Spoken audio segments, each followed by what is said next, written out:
प्रकार से गोविंद ने ब्रजवासियों को सांत्वना दे करके और रथ पर जब आरूढ़ हुए, एक रथ पर कृष्ण बलदेव अक्रूर जी, दूसरे रथ पर ब्रजवासी बालक बाबानंद हैं, और चले तो गोपियां रथ के सामने लेट गईं, सबको अलग अलग करके समझाई।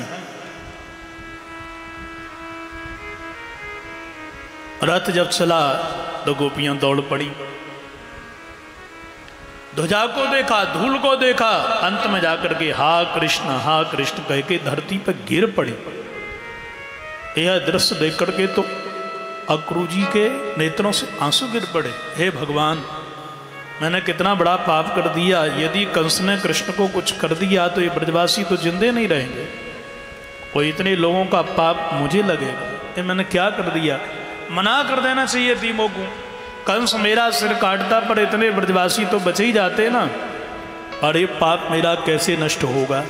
सीधे जाकर के यमुना जी में छलांग लगाई और जो डुबकी लगाई, क्योंकि यमुना तू ही मेरे पापों को नष्ट कर सकती है। भक्त को भगवान से, मैया बाप से बेटा को अलग कर देना दुस्सह पाप। मैंने बहुत बड़ा पाप किया। जो छलांग लगाई कि अंदर कृष्ण बलदेव, अरे ये जल के अंदर, ऊपर देखा रथ पर बैठे हैं, नीचे फिर डुबकी लगाई, अंदर हैं।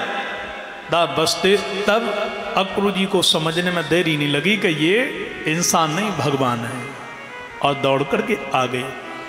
आकर के बोले, प्रभु जय हो आपकी, नमस्ते रघुवरियाय रावणांत कराय च।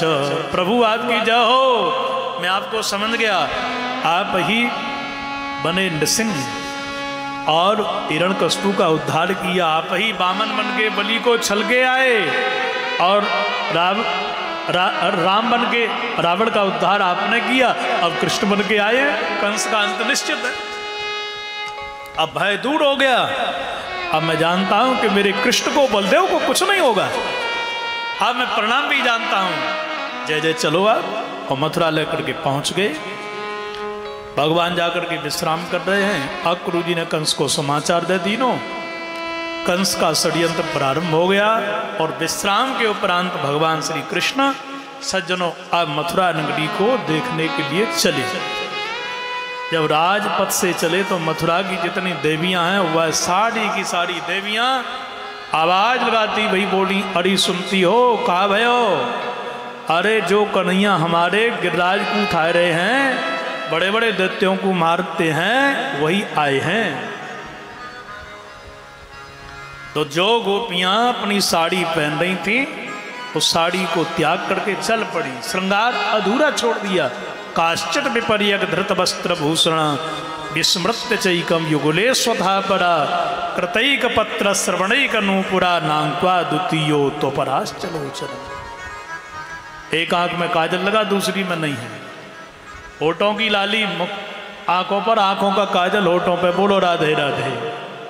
दौड़ पड़ी, और दौड़ करके कहाँ गई? बोले प्रासाद शिखरारूढ़ा प्रीतुत फुल्ल मुखाम्बुज अभ्यवर्षन् सोमनस्यै प्रमुदा बल के सबौ। अटारियों पर चढ़ गई, जाकर के फूल बरसा रही हैं, और सब गोपियां अटारियों पर चढ़ के फूल बरसाती भाई माधव का स्वागत कर रही हैं, बड़े भाव के साथ कह रही हैं।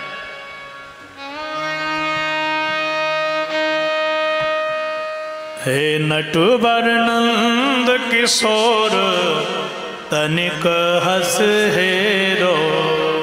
हे नटवर नंद किशोर तनिक हस